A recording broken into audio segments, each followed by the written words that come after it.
우리가 베델로 올라가자라는 제목으로 말씀을 나누면서 오늘이 마지막 날입니다. 처음에 이방 신상을 버리는 것, 그 다음에 자신을 정결하게 하는 것, 그 다음에 오늘은 마지막으로 의복을 바꾸어 입으라라고 말한 그 야곱의 명령에 의해서 야곱의 식속들이 의복을 바꿔 입었겠죠. 그때 당시에 어떤 의복을 입었을지 우리는 성경의 이야기를 다루는 만화나 영화를 보면서 상상할 수가 있죠. 그때 시절에 그들의 의복을 최대한 깨끗한 것으로 갈아입었을 것입니다. 의복을 바꾸어 입으라라는 것은 굉장히 많은 의미들이 있어요. 근데 오늘 베델로 올라가야 되는 우리로서 베델에 들어갈 자격은 받았죠. 어떻게? 예수 그리스도를 믿음으로 베델에 들어갈 자격은 받았습니다. 그럼 베델에 들어갈 자격을 받은 우리가 베델로 가는 과정에 있어서 세 가지를 좀 다루고 있는 거예요. 이방 신상을 버리는 것, 그 다음에 자신을 정결하게 하는 것, 그 다음 의복을 바꾸어 입는 것. 제가 의복이 매주 이렇게 바뀌어요. 왜냐하면 그렇잖아요. 여러분 앞에 또 예쁘게 보여야 되고 이게 또 유튜브에 나가잖아요. 의복을 바꾸어 입게 된 계기가 뭐냐면 어떤 분이 그렇게 의견을 냈어요. 그때는 이제 목사 연수 받기 전인데, 전도사님 옷을 좀 바꿨으면 좋겠어요. 자주. 그게 왜 그러냐면 같은 옷을 제가 이렇게 몇 개를 가지고 이렇게 로테이션으로 입다 보니까 전주에 입은 걸 금요일날 다른 옷 입고 그 다음 주일날 그 옷을 또 입은 거예요. 그러니까 같은 주일 본문으로 말씀을 나누는 건 아니지만 옷이 똑같으니까 어떻게 되냐면 들은 말씀인 줄 알고 넘어갔다는 거예요. 네. 그러니까 화면에 옷이 딱 보이니까 전도사님이 전주에 입은 옷을 똑같이 입어서 본 말씀인 줄 알고 넘어갔다는 거예요. 그래서 그런 것도 있구나. 저는 미처 생각을 못했는데 그래서 옷을 좀 신경을 쓰게 됐죠. 근데 저라는 사람이 옷을 바꿔 입는다고 사람이 바뀌지는 않아요. 옷은 그냥 옷이에요. 그래서 제가 500만 원짜리 옷을 입든 5만 원짜리 옷을 입든 저라는 사람은 동일해요. 그런데 야곱이 자기의 식솔들에게 옷을 갈아입으라고 하는 거예요. 그러니까 이 옷을 갈아입으라는 것은 깨끗한 옷을 입어야 되는 이유가 아니라 마음가짐이죠. 사람이 바뀌었으면 좋겠다는 의미예요. 그래서 성경을 통해서 옷을 갈아입는 것이 어떤 의미인지를 한번 보도록 하겠습니다. 자, 여러분, 최초의 옷 갈아입는 사건이 있습니다. 뭘까요? 다 알고 있네요. 오늘 성경 덮고 저 내려가야 될 것 같아요. 최초의 옷 갈아입는 현장이 에덴 동산에서 있었습니다. 그걸 한번 보겠어요. 창세기로 갈게요. 창세기 3장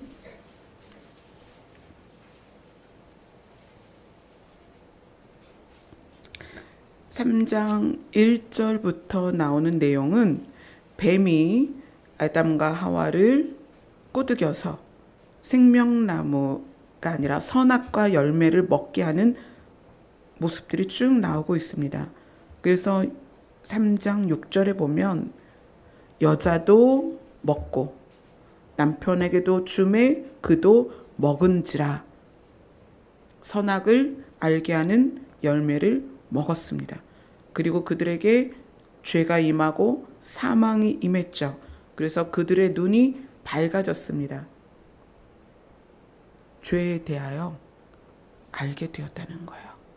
그리고 나서 그들이 가장 먼저 느낀 감정이 있습니다.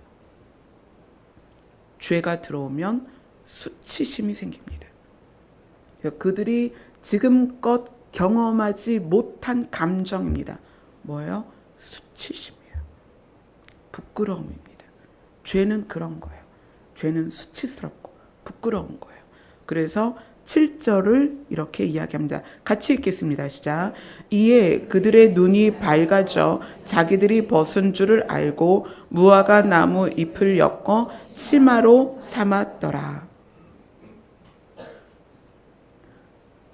인류 최초의 옷은 무화과 나무 이파리였습니다. 사람에게 죄가 들어왔을 때, 선과 악을 구별하게 됐을 때 가장 먼저 느낀 감정은 수치심이었습니다. 그리고 그들이 그 다음 느낀 건 뭐냐면 두려움이었어요. 하나님의 낯을 피합니다. 악이 무엇이다?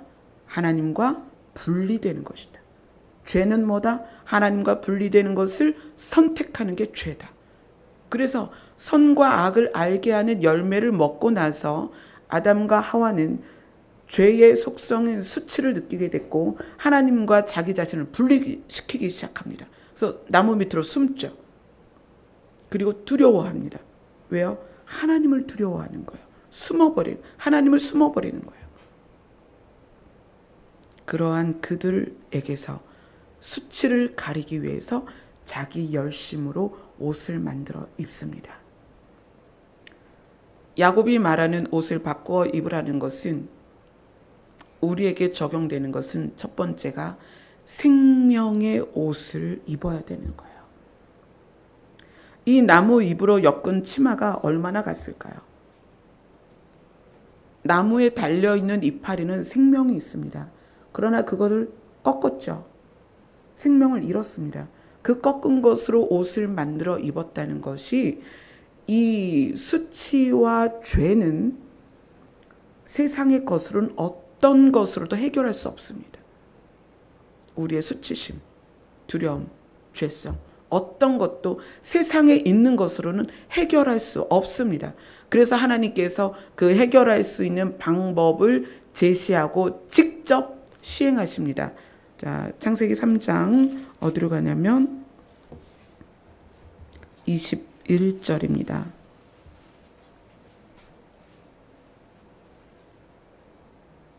21절 같이 읽습니다. 시작.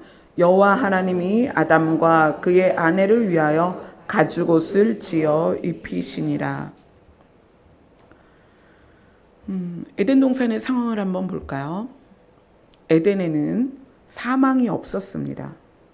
사망이 없는 상태에서 아담과 하와가 가장 행복할 수 있는 모든 조건이 갖추어져 있었습니다. 그래서 에덴 동산을 우리말로 바꾸면 뭐다? 기쁨의 울타리다. 금요일날 나눴죠. 하나님은 사랑하는 자를 얼마나 기뻐했는지 그들이 필요한 건 모든 건 다 채워줬어요. 그래서 사랑은 무엇이다? 상대를 기쁘게 하는 거다. 우리 금요일날 나눴습니다. 하나님은 사람을 만들기 전에 사람이 필요한 모든 걸 갖추어 놓고 기쁨의 동산, 기쁨의 울타리를 만들어 놓고 마지막으로 사람을 거기다 넣으셨어요. 그래서 그곳은 사망이 없었습니다. 여러분, 동물들조차 사망하지 않았습니다. 그곳은. 아담과 하와가 선악과를 먹으면서 그것이 죄가 그 안에 들어와서 사망이 확장된 거예요. 지구에 불빛이 있었는데 꺼져버린 거야. 어떤 불빛? 생명의 빛이 꺼져버린 거예요. 근데 한 분이 저한테 카톡으로 문의를 하셨습니다. 식물에 대해서. 여러분 한번 생각해 보세요. 에덴 동산에 얼마나 많은 식물이 있었겠어요. 지금 아담과 하와가 무엇으로 옷을 만들어 입었죠? 무화과 나무의 이파리를 꺾어서 옷을 만들어 입었어요. 그래서 그분이 질문하시기를 에덴 동산에 있었던 사람에게 죽음이 임한 것과 동물에게 죽음이 임한 것은 이해를 하겠습니다. 그러면 식물에 대한 죽음. 에덴 동산에 원래 식물이 있었는데 사망이 들어오기 전 그 식물도 이렇게 꺾을 수 있잖아요. 그 식물들도 죽지 않았을까요? 죽었을까요? 에덴 동산에 있던 식물들은 어땠을까요? 죽음이라는 게 있었을까요? 그리고 죽음이라는 단어가 그들에게 적용이 될 수 있나요? 여러분, 죽음은 식물에게는 적용이 되지 않습니다. 물론 뿌리를 뽑아서, 지금 우리 식물들, 이 화분도 있는데 뿌리 뽑아서 내려놓으면 죽죠. 그것도 심어서 물 주면 사는데, 이 죽음이라는 것은 사람에게는 영혼이 있어서 산다 죽는다 의미가 있고요. 동물에게도 혼이 있습니다. 그래서 전도서에서는 그렇게 얘기해요. 사람의 영혼이 위로 올라가고 짐승의 혼이 땅으로 떨어지는 것, 땅속으로 들어가는 것에 대해서 이야기를 합니다. 식물은 물질이에요. 물질. 계시록에는 이 식물에 대해서 뭐라고 이야기하냐면, 계시록의 생명나무에 12가지 열매가 열릴 것이다. 생명나무의 열매와 이파리는 만물을 치료할 것이다. 그렇게 나와요. 그러면은 그 이파리와 열매를 먹는다는 얘기예요. 열매는 사람들이 먹을 것이고 동물들도 먹을 것이고, 이파리도 그 새하늘과 새 땅에 있는 동물들이 그 이파리를 먹겠죠. 그래서 만물을 치료한다. 식물은 사망, 죽음하고는 사실 별개의 물질입니다. 그거를 이렇게 이해하세요. 하나님께서 미리 보여주셨는데, 이스라엘 백성이 애굽에서 가나안에 들어갈 때 그렇게 이야기를 합니다. 40년 동안 광야의 여정을 지나가면서 옷이 헤어지지 않았다. 신발이 닳지 않았다. 물질은 시간의 영향을 받습니다. 그래서 물질은 시간에 의해서 삭아요. 낡아집니다. 그러면 40년 동안 한 사람이 옷을 계속 입었어요. 그러면 마찰이 있었을 거 아니에요. 시간과 마찰에 의해서 신발도 닳아져야 되고 옷도 헤어져야 됩니다. 근데 성경은 분명히 신발은 닳지 않았고 옷은 헤어지지 않았다. 해지지 않았다. 그 얘기는 물질이 창조의 원리 안에서 하나님께서 해지거나 닳지 않도록 해 주실 수 있다는 얘기예요. 광야에서 그걸 보여주셨습니다. 그것이 에덴에 그대로 적용돼서 에덴에 있던 식물들은 죽지 않고 사는 존재였습니다. 그러나 그것을 죽음이라는 표현보다는 사용되어지는 거예요. 식물은 사용되는 거예요. 동물의 먹이로 동물들에게 주셨거든요. 식물들을 다 먹어라. 사람들도 노아 방주 사건 이전에는 다 식물을 먹었습니다. 식물은 사용되어지는 거지 사망하고는 조금 달라요. 식물은 뭐다? 물질이다. 단지 어떤 물질이냐면 살아있는 물질이다. 그렇게 개념을 가지시면 됩니다. 그러한 물질로서의 옷을 해입은 아담과 하와의 수치. 물질로서는 절대 그 수치를 가릴 수가 없다. 해결할 수 없다. 우리의 죄의 근원을 해결할 수 없다. 죄가 있으면 반드시 수치스럽고 두렵다. 하나님을 떠나게 된다. 하나님의 낯을 피하게 된다. 그래서 하나님께서 해결을 해주신 게 뭐냐면 지금 읽은 창세기 우리가 읽은 3장 21절이죠. 무엇을 해 입으셨다? 가죽 옷을 입혀주셨다. 가죽 옷.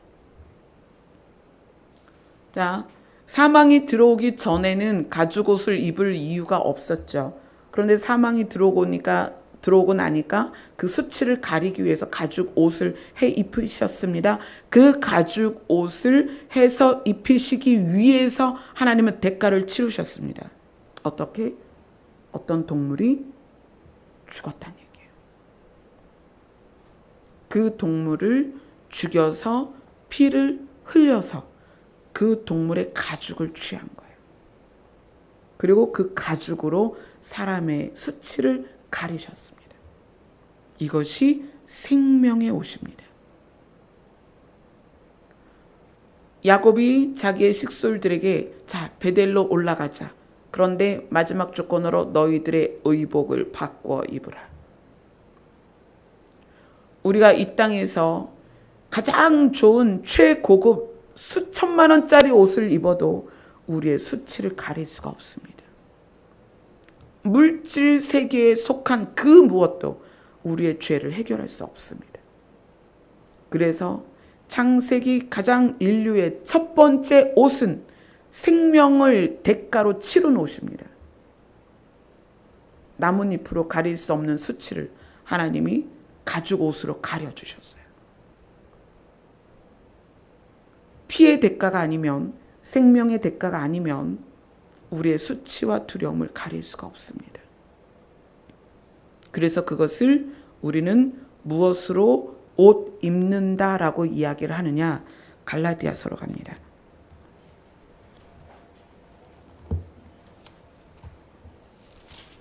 갈라디아서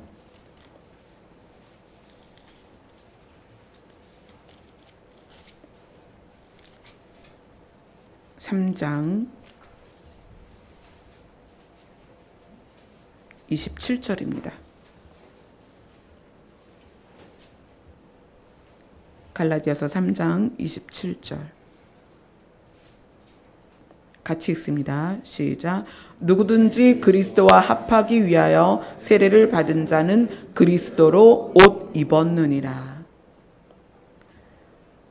의복을 바꾸어 입으라는 얘기는 좋은 옷을 입으라는 얘기가 아니에요. 어떤 옷을 입으라? 그리스도를 옷 입어라. 이제까지 물질계에 속해서 물질 속에서 시간 속에서 지배를 받으면서 탐심과 내가 원하는 것을 추구하던 우리에게 그리스도로 옷을 입으라는 거예요. 그리스도로 옷을 입어라. 자, 그 말씀이 로마서에 한 번 더 나옵니다. 로마서로 한번 봅시다. 로마서 13장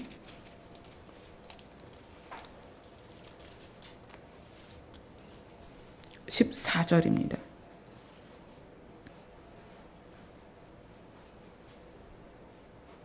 로마서 13장 14절 같이 읽습니다. 시작. 오직 주 예수 그리스도로 옷 입고 정욕을 위하여 육신의 일을 도모하지 말라. 아멘. 야곱이 자기 식솔들에게 옷을 갈아입으라, 바꿔 입으라라고 말했을 때에는 베델로 올라가기 위해서 깨끗한 옷, 좋은 옷으로 갈아입으라는 말씀이었을 거예요.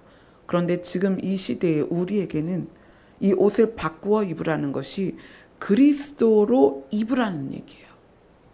그리스도로 옷을 입어라. 이 물질 세계에 속한 그 무엇도 우리의 죄를 해결할 수 없다.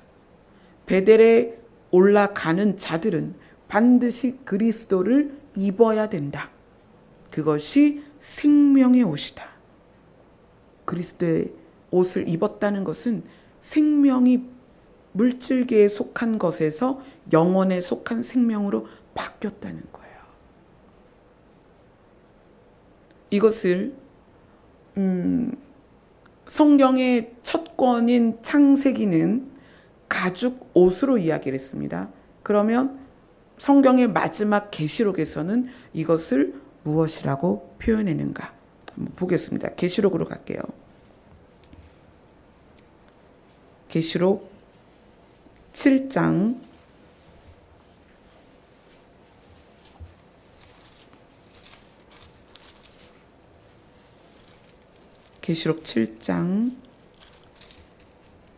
13절입니다.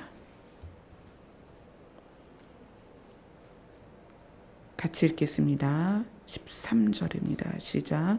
장로 중 하나가 응답하여 나에게 이르되 이 흰옷 입은 자들이 누구며 또 어디서 왔느냐.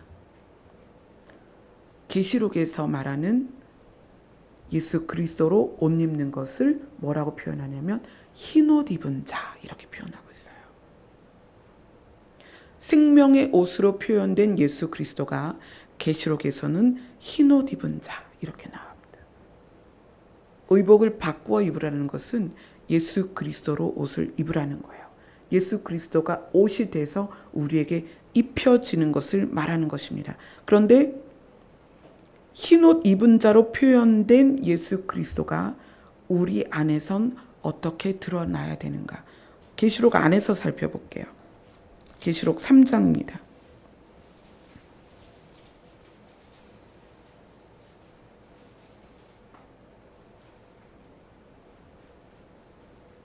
계시록 3장 3절로 4절 같이 읽겠습니다. 시작. 그러므로 내가 어떻게 받았으며 어떻게 들었는지 생각하고 지켜 회개하라. 만일 읽지 아니하면 내가 도둑같이 이르리니 어느 때에 내게 이르는지 내가 알지 못하리라. 그러나 사대에 그 옷을 더럽히지 아니한 자 몇 명이 내게 있어 흰 옷을 입고 나와 함께 기다리니 그들은 합당한 자인 영거라. 흰 옷을 입은 자들의 특징이 뭐냐면 기다린다. 누구를 기다린다? 그분이 도둑같이 올 것인데 기다린다는 거예요. 그러니까 예수로 옷을 입었다라고 한다면, 예수라는 흰 옷을 입었다라고 한다면 그 사람들의 특징은 뭐냐면 기다립니다. 누구를 기다려요? 도둑같이 오실 예수 그리스도를 기다리는 거예요. 연합이라는 말을 썼는데 예수 그리스도와 연합되는 것, 흰옷 입은 자는 예수 그리스도와 연합되는 건데 이것이 어떤 의미냐면 우리가 흰옷을 입었다는 건 예수 그리스도를 입은 거예요. 예수 그리스도를 옷 입었는데 그 예수 그리스도의 실제가 나타나는 거예요. 그럼 예수 그리스도의 실제가 나타나고 나는 예수 그리스도를 입었어요. 그럼 연합이 가능해요? 안 가능해요? 그때 가능한 거예요. 그래서 혼인잔치 비유 중에 의복을 입지 않은 자들을 골라서 쫓아내죠. 의복을 입지 않았어요. 예수 그리스도의 옷을 입지 않았어요. 예수 그리스도가 입혀진 사람만이 예수 그리스도가 이 땅에 실제로 오실 때 연합이 된다는 거예요. 왜죠? 동질성입니다. 동질성. 예수 그리스도로 옷을 입었어요. 그러면 예수 그리스도로 입혀진 거잖아요. 그 본체이신 예수 그리스도가 이 땅에 오실 때 그렇게 예수 그리스도로 옷 입혀진 사람이 예수 그리스도와 연합이 돼서 어떻게 되는 거예요? 완전한 그분과 동일한 성질로 완벽하게 변하는 거예요. 예수 그리스도로 옷 입혀지지 않으면 그분과 연합이 될 수 없습니다. 그런데 그렇게 예수 그리스도로 옷이 입혀지면 자기의 본체, 그분이 오시기를 기다릴 수밖에 없는 거예요. 이 성질이 바뀐 거거든요. 예수 그리스도로 옷을 입었기 때문에 예수 그리스도로 옷을 입은 사람이 땅에서 사는 건 너무 괴로워요. 이질감을 느끼는 거예요. 세상과 이질감을 느끼는 거예요. 죄와 이질감을 느끼는 거예요. 예수님이 부활하셨을 때, 무덤 안에 있었을 때 예수님을 처음 발견했을 때 그 모습을 뭐라고 얘기하냐면 흰 옷을 입은 사람이 거기 앉아있더라. 이렇게 얘기를 해요. 예수님의 변화된 모습을 우리가 입어야 되는 거예요. 그런데 그렇게 옷을 입은 사람은 이질감이 느껴져서 이 땅에서 사는 게 괴로워요. 그래서 뭘 추구하냐면 자기와 동질인 본체 예수 그리스도가 이 땅에 오시기를 기다리는 거예요. 간절히 기다립니다. 그래서 그분과 연합되기를 소원하는 거예요. 그래서 흰옷 입은 자의 특징은 뭐냐면 그분을 기다린다. 나와 함께 기다리니 그분을 기다립니다. 자, 그 다음 3장 5절을 읽습니다. 5절. 계시록 3장 지금 계속 보고 있습니다. 3장 5절 시작. 이기는 자는 이와 같이 흰옷을 입을 것이요 내가 그 이름을 생명책에서 결코 지우지 아니하고 그 이름을 내 아버지 앞과 그의 천사들 앞에서 시인하리라. 흰옷을 입은 자들의 특징은 뭐냐면 이긴 자들입니다. 세상을 이겼고 그 다음에 그 흰옷을 입은 자들의 이름 예수 그리스도로 덧입혀져서 세상과 질적으로 달라져서 이질감, 세상에 대하여 이질감을 느끼는 그들의 이름이 생명책에 기록되었다는 거예요. 그래서 생명책에 이름이 기록된 사람들은 이 세상에서 사는 게 굉장히 불편합니다. 많이 불편해요. 믿지 않는 사람들과 굉장히 갈등이 많습니다. 추구하는 게 다르고 질이 다르기 때문에 굉장히 달라요. 많이 불편합니다. 그러니까 무화과 나무 옷을 입은 아담과 하와와 가죽 옷을 입은 아담과 하와를 상상해 보세요. 겉모습이 전혀 다르잖아요. 그것처럼 예수 그리스도로 옷 입은 사람과 예수 그리스도로 옷 입지 않은 사람은 질이 달라요. 그래서 연합되기가 힘든 거예요. 굉장히 불편합니다, 이 땅이. 그런데 그렇게 예수 그리스도로 옷 입은 사람의 이름이 우리 각자의 정체성이잖아요. 그 이름을 어디에 적었다? 생명책에 기록했다. 이렇게 이야기를 합니다. 그리고 계시록 3장 18절 봅시다.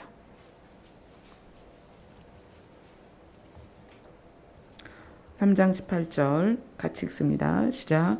내가 너를 권하노니 내게서 불로 연단한 금을 사서 부요하게 하고 흰옷을 사서 입어 벌거벗은 수치를 보이지 않게 하고 안약을 사서 눈에 발라 보게 하라. 흰옷을 입는 자들의 특징이 뭐냐면 대가를 지불합니다. 카톡으로 그렇게 연락이 왔어요.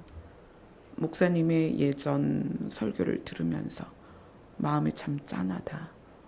그런 얘기를 하시더라고요.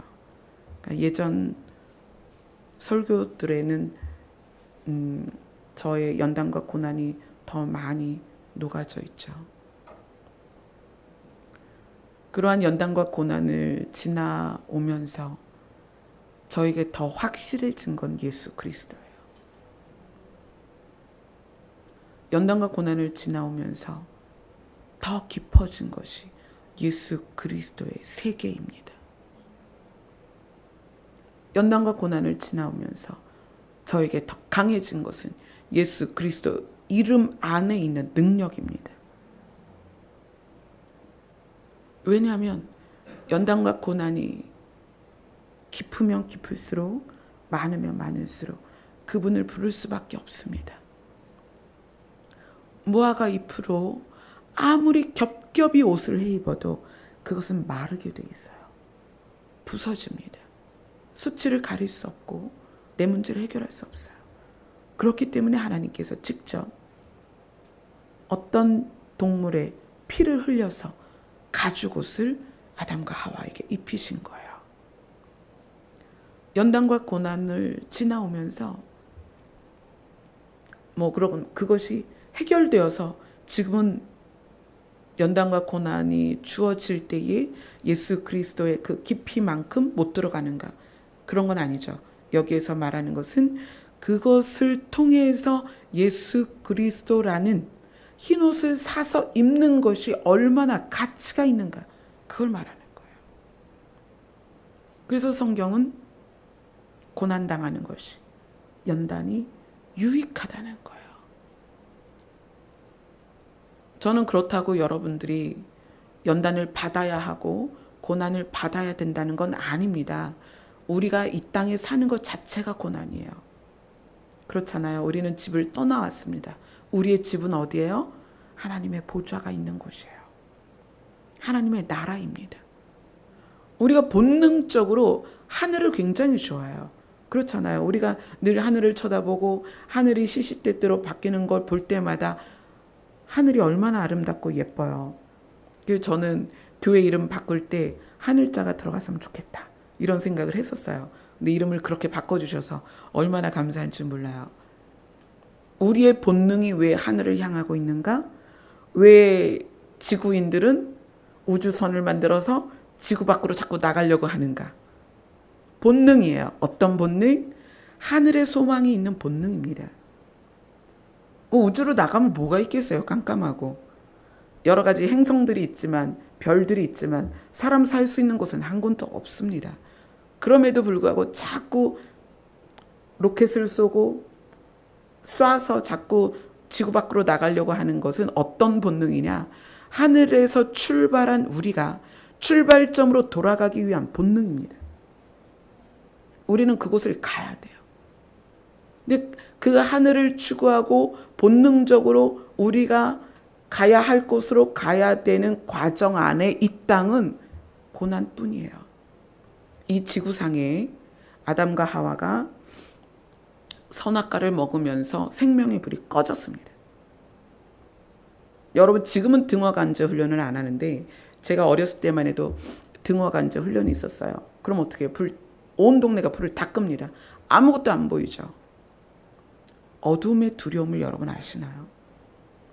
막막하고 보이지 않고 두려워. 이 땅이 그런 곳이에요. 이 땅은 이 땅에서 사는 것 자체가 고난입니다. 그 고난의 크기와 종류가 다를 뿐이에요. 주관적인 고난으로는 여러분이 다 100으로 느낄 거예요. 내가 제일 힘든 것 같고, 내가 제일 고통스러운 것 같고. 또 객관적으로는 객관적 고난의 크기를 보면 사람마다 좀 크기가 있죠. 그렇지만 주관적 고난이든 객관적 고난이든 누구나 다 고난 속에 있습니다. 이 땅에 사는 건 고난이에요.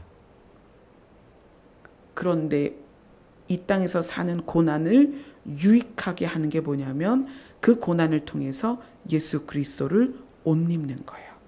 흰옷을 사서 입는 거예요. 내가 너를 권하노니 내게서 불로 연단한 금을 사서 부요하게 하고 흰옷을 사서 입어라. 벌거벗은 수치를 가려라. 죄의 두려움을 해결하라는 거예요. 예수 그리스도를 통하여서. 그래서 교회는 예수 그리스도로 옷 입은 자들이 죄에 대한 두려움과 수치에 떠는 게 아니라 어떻게 한 자예요? 이긴 자잖아요. 죄를 이긴 자입니다. 그래서 승리의 노래를 불러야 되고요. 날마다 새로워지는 그런 역사를 우리가 경험해야 됩니다. 예수 그리스도로 옷 입는다는 것은 정말 놀라운 일입니다. 자, 계시록 7장으로 한번 가볼까요? 계시록 7장 9절.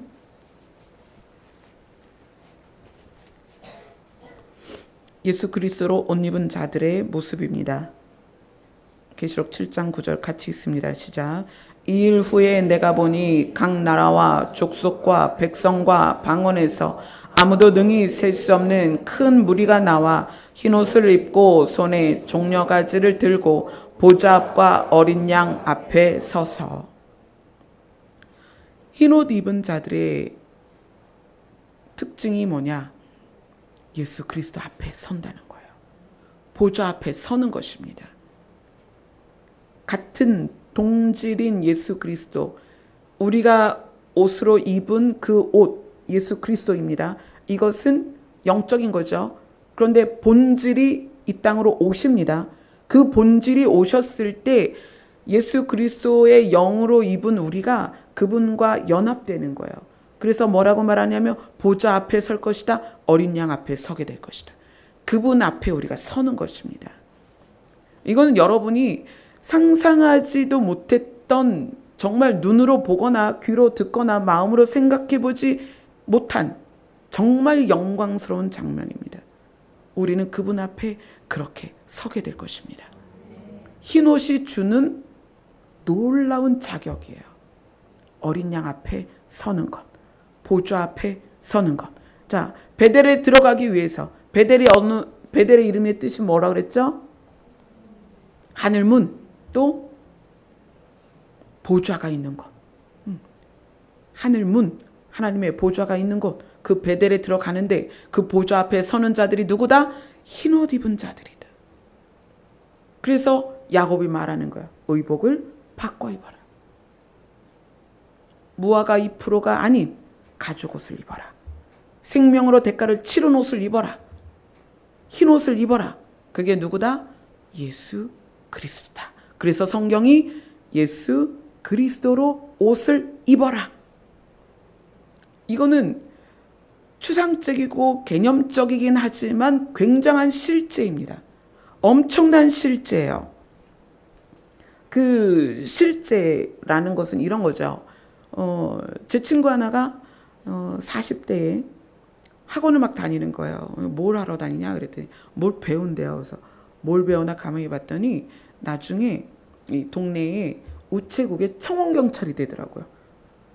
그래가지고 제가 그 우체국에 가면 제 친구가 있어요. 그 제복을 입고 있어요. 청원경찰이라 하여튼 멋있어요. 그렇게 하고 있어요. 그래서 그 친구는 아침에 출근하면 꼭 옷을 바꿔 입습니다. 왜 바꿔 입냐면 사복 입고 있으면 표가 안 나니까 나는 청원경찰이다.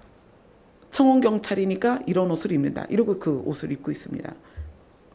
옷은 신분을 바꿔줘요. 아주 놀라운 의미가 있어요. 한번 볼까요? 우리가 예수 그리스도로 옷을 입으면 어떤 신분으로 바꿔지는가? 베드로전서입니다.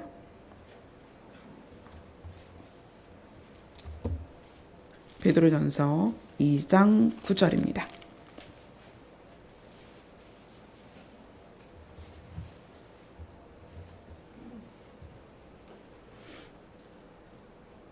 베드로전서 2장 9절 같이 읽겠습니다. 시작.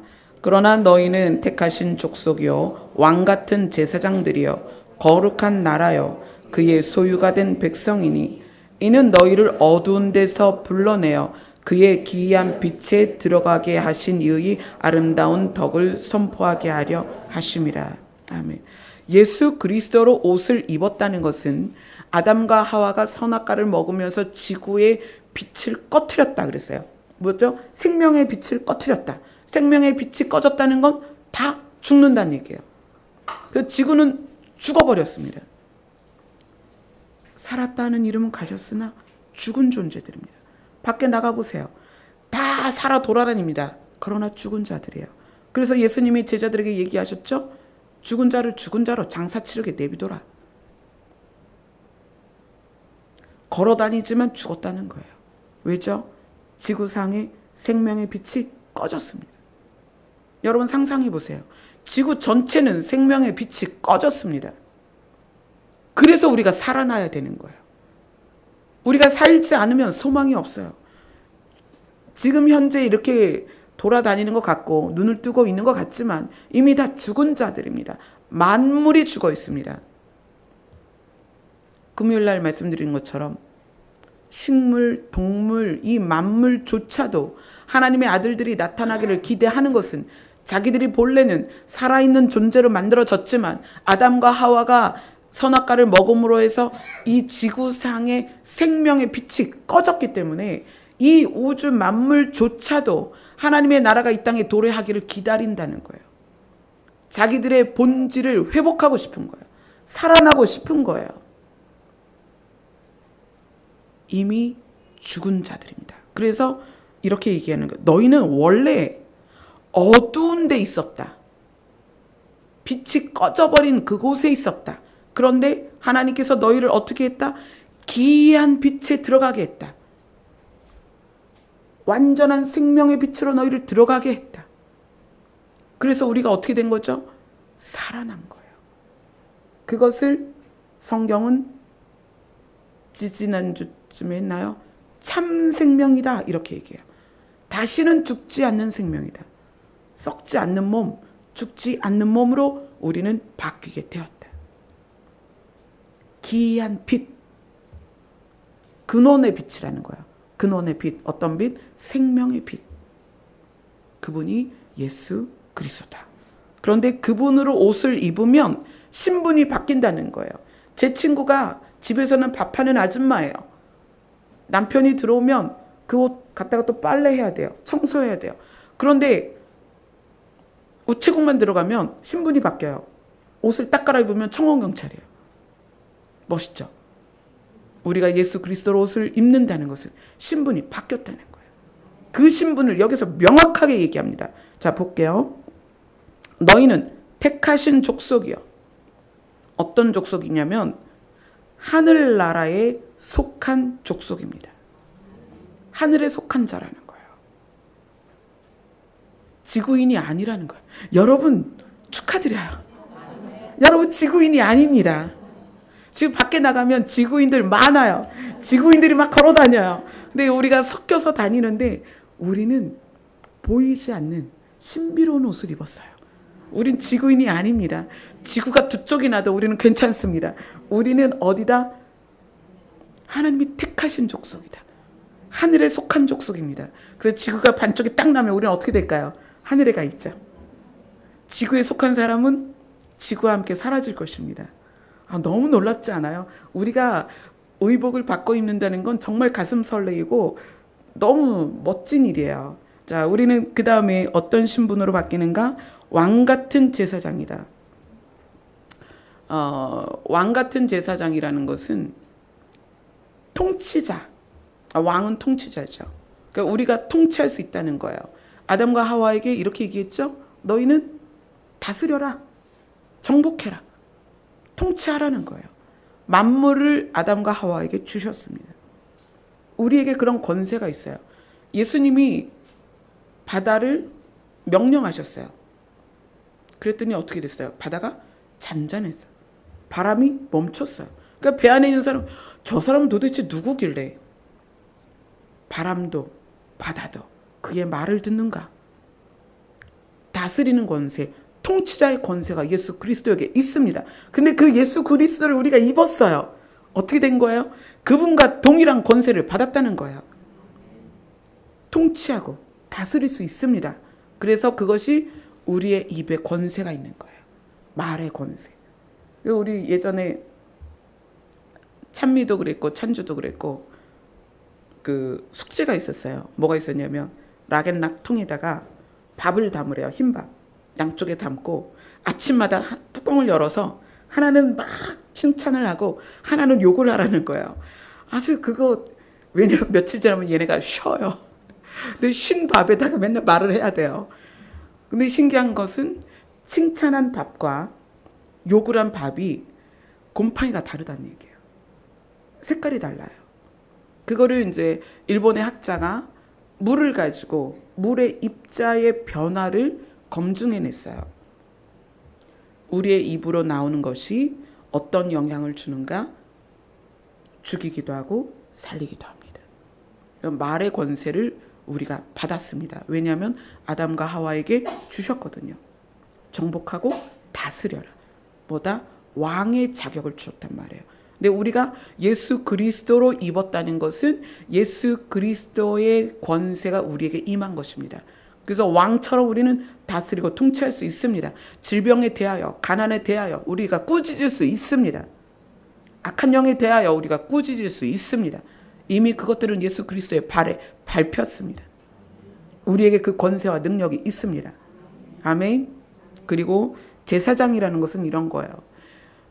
제사장 이제 이방 종교에도 제사장이라고 부르고 이때 당시에도 제사장이라고 불렀는데 신과 사람 사이에서 중개 역할하는 게 제사장이에요. 그래서 사람을 데려다가 제사장이 그들의 제사법을 따라서 신에게 화해시키는 거예요. 그래서 신에게 부탁하는 거예요. 복을 좀 주십시오. 얘가 이런 거 잘못했는데 복을 좀 주십시오. 자녀를 낳게 해주십시오. 농사가 잘 되게 해주십시오. 이게 제사장의 역할입니다. 이방 종교나 또 유대인들 같이 하나님을 믿는 자들이나 제사장의 역할은 똑같습니다. 사람과 신 사이를 화해시키는 것이 제사장입니다. 그런데 우리가 제사장이 됐다는 거예요. 그 얘기는 뭐냐면 나 자신도 하나님과 화해될 수 있고 내가 함께하는 가족들, 친지, 또 친구, 누구든 하나님께 화해시킬 수 있는 자격이 있다는 거예요. 그래서 여러분들이 자기 가족들을 위해서, 형제들을 위해서, 자녀를 위해서, 부모를 위해서 중보해야 됩니다. 어떻게? 하나님께 이 사람들을 맡기는 거예요. 비록 지금은 예수 그리스도로 옷을 입지 않았지만 하나님 이들을 인도하셔서 하나님의 나라, 하나님의 보좌가 있는 곳으로 인도해 주시옵소서. 그게 제사장의 역할입니다. 사람과 하나님을 화해시키는 것. 우리의 신분입니다. 그래서 우리는 그걸 해야 되는 거예요. 가족을 위해서 우리가 알고 있는 사랑하는 사람들을 하나님께 드리고 화해시키는 역할을 우리가 해야 된다. 자, 그 다음에 뭐라고 나오죠? 거룩한 나라다. 여러분은 이제 거룩한 나라가 됐습니다. 아까 지구인이 아닌 것하고는 조금 달라요. 어떤 거냐면 우리의 그 성분, 질, 그 질이 바뀌었다는 거예요. 물론 여러분들의 습관은 바뀌지 않았을 거예요. 습관은 얼마나 질긴지 3살 버릇이 80살까지 갑니다. 저는 그 말이 시작됐을 때 평균 수명이 한 60년 정도밖에 안 됐을 거예요. 옛날이니까. 그런데 80으로 봤다는 거는 맥시멈을 엄청 늘린 거거든요.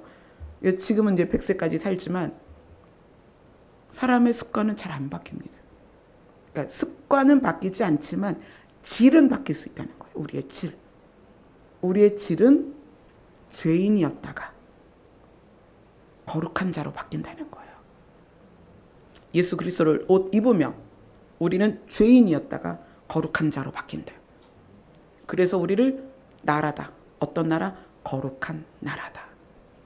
물론 우리에게 성품적으로, 습관적으로 바뀌지 않는 부분들은 많이 있습니다. 그걸로 우리의 거룩을 논할 수 없다. 우리의 거룩은 본질이다. 어떤 본질? 예수 그리스도를 옷 입음으로 말미암는 본질이다. 예수 그리스도로 옷을 입으면 우리의 본질은 거룩하다. 우리는 거룩한 나라입니다. 자, 그 다음에 이제 나 자신이 누구다라는 것을 쭉 이야기하고 있는데 그 다음에 말하는 것은 하나님의 소유다 이렇게 얘기를 해요. 하나님이 너는 내 거다.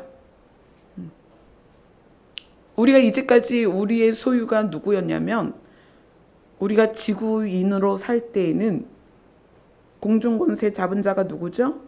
사단이었습니다. 사단의 소유였어요. 이 땅은, 이 세상은, 이 물질은, 시간에 속한 이 곳은 사단의 소유입니다. 그런데 하나님이 말씀하시는 거예요. 네가 의복을 바꿔 입으며 예수 그리스도로 옷을 입으며 너희가 흰 옷을 연단을 통해서 사서 입으며 너희들이 생명의 옷을 입으며 피의 대가로 옷을 바꿔 입으며 너는 내 것이다.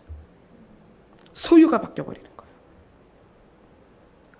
공중권세 잡은 사단의 소유에서 하나님의 소유로 소유권이 이전돼 버렸어요. 그래서 우리는 누구의 것이다? 하나님의 것이다. 그래서 하나님이 우리를 책임져 주십니다. 아멘. 의복을 바꿔 입는다는 것은 굉장히 놀라운 일입니다. 여러분들이 오늘 이렇게 나눈 말씀들을 집에 가서 하나하나 찾아보시면서 성경 말씀을 보세요. 그 말씀이 의미하는 바가 여러분에게 다시 한번 새겨질 것입니다. 어제 중보기도 시간에 중보기도니까 우리가 제사장으로서 사람과 하나님의 화해시키는 역할로서 많은 사람들을 중보를 합니다. 근데 김수경 집사님이 자기 딸 얘기를 하셨어요. 그래서 딸을 중보를 하자. 그런데 제 마음에 하나님 어떻게 해야 우리의 중보자들이 더 빨리 하나님께 나올 수 있을까요? 네, 그렇게 말씀하셨습니다. 너희가 신비로워져야 된다. 기도하다가 신비로워져야 되는 게 뭐죠? 그래서 바로 다른 분들 기도하고 계시는데 성경을 찾았어요. 그 신비로움이 로마서에 나옵니다. 딱 두 번 나오는데 그 말씀의 의미를 보면 로마서 한번 볼까요? 로마서 16장입니다.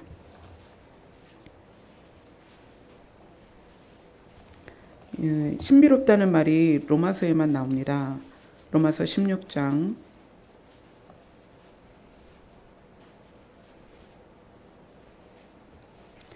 25절부터 26절, 27절까지 로마서 마무리입니다.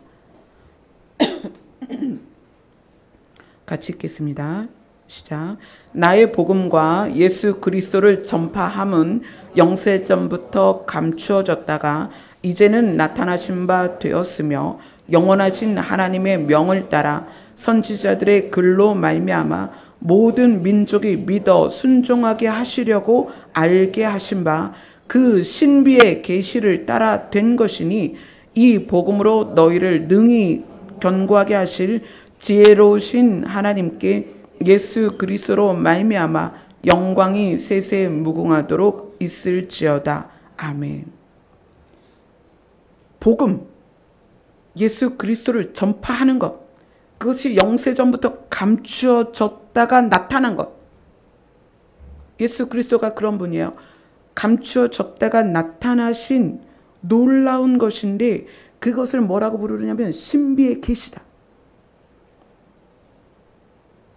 이 신비의 계시를 통하여서 우리가 신비로운 사람이 되라는 거예요. 저는 이제 오늘 본문을 알잖아요. 오늘 말씀을 알잖아요. 의복을 바꿔 입으라. 그런데 어제 중보기도 시간에 말씀하신 것, 너희들이 신비로운 사람이 되라. 그러면 너희들이 중보하는 자들이 더욱더 빨리 주님 앞에 올 것이다. 너희들의 중보가 더 빨리 이루어질 것이다. 우리가 신비로운 사람이 된다는 게 어떤 것일까요?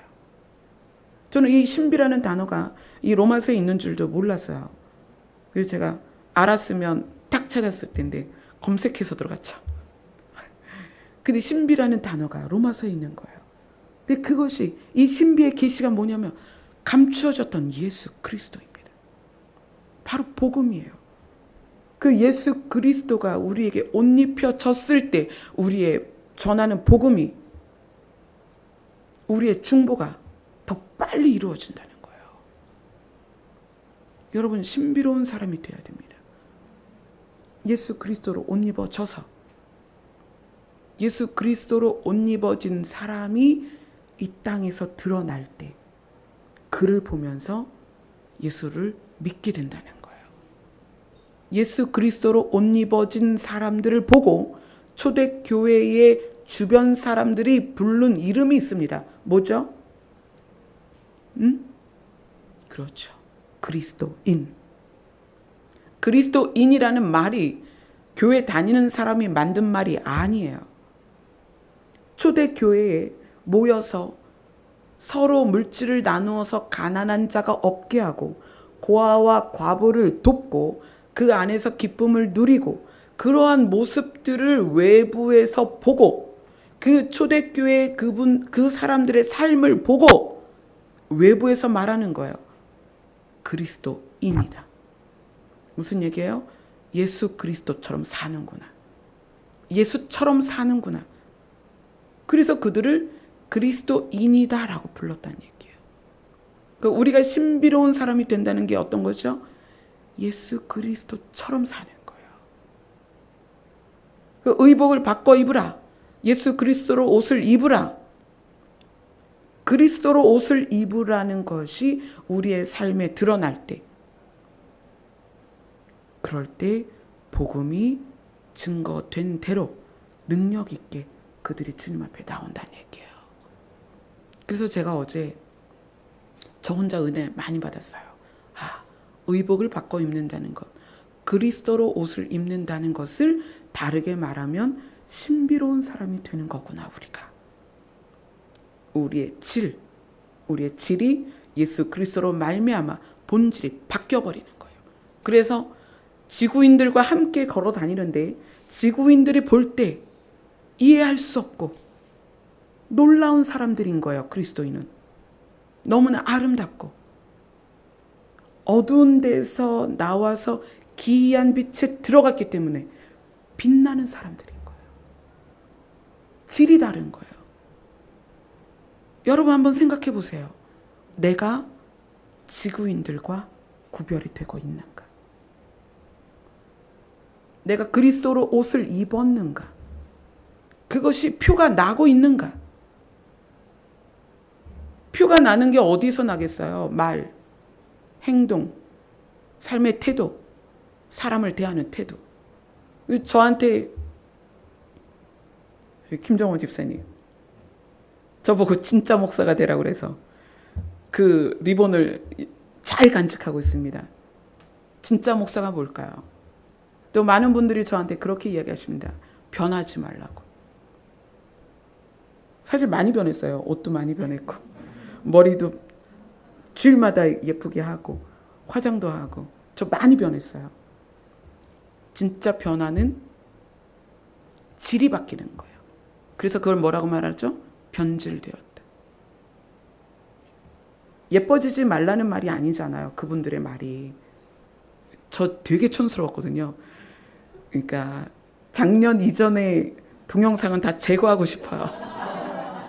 그래서 제가 고민 중이에요. 영상은 없애고 소리만 나오게 할까?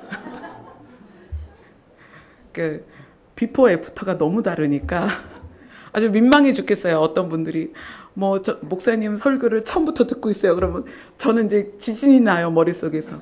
그 옛날 동영상을 보고 있다니 큰일 났다. 작업을 할까? 그 영상은 지우고 소리만 나오게 할까? 좋은 변화는 질이 좋게 변하는 거예요. 나쁜 변화는 질이 나쁘게 변하는 거예요. 그러니까 저를 향해서 요구하는 전도사님은 변하지 마세요. 목사님은 변하지 마세요. 절대로 변하지 마세요는 예뻐지지 말란 말이 아니잖아요. 질이 바뀌어서 변질되지 말라는 거거든요. 우리의 본질이 뭐라는 거예요. 우리의 본질은 연단으로 사서 입은 예수 그리스도입니다. 그분은 기이한 빛이에요. 그 여러분들은 빛이 나야 돼요. 지구인들과 같이 걸어 다녀도 지구인들과 밥을 먹어도 여러분은 달라야 돼요. 그래서 복음은 어떻게 전해지느냐? 신비로워야 된다는 거예요. 제가 어제 그 말씀을 딱 듣고 너무 좋았어요. 우리는 신비로운 존재들이구나.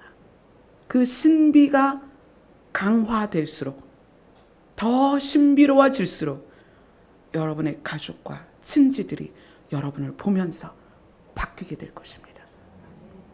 너가 믿는 하나님을 나도 믿겠다. 아멘. 아멘. 여러분, 물론 여기 계신 분 다 옷 바꿔 입었어요. 옷을 바꿔 입었는데 그 바꿔 입은 옷에 의하여 우리의 삶이 바뀌어야 되는 거죠. 우리의 굳은 마음들이 제거되고 말, 행동, 태도, 사람을 대하는 태도 이런 것들이 다 바뀌어야 돼요. 그래야 우리는 점점 신비로운 사람이 되는 거예요. 아멘. 우리 날마다 주마다 이제 여러분들이 신비로워질 거예요. 저는 상상만 해도 너무 좋아요. 문이 열릴 때마다 신비로운 사람들이 막 들어오는 거예요. 얼마나 놀라워요. 외부에서 어떤 사람들이 딱 왔는데 지구인들이 보니까 여기 온 전부 다 신비로운 사람만 가득해요. 저는 그런 날을 꿈꾸고 있습니다. 여러분이 한 사람 한 사람 정말 신비로운 사람이 되어서 지구인들과 섞여 있을 때 빛이 나는 그런 여러분 되셨으면 좋겠습니다. 이 말을 하는데 자꾸 눈물이 나요. 기도하겠습니다.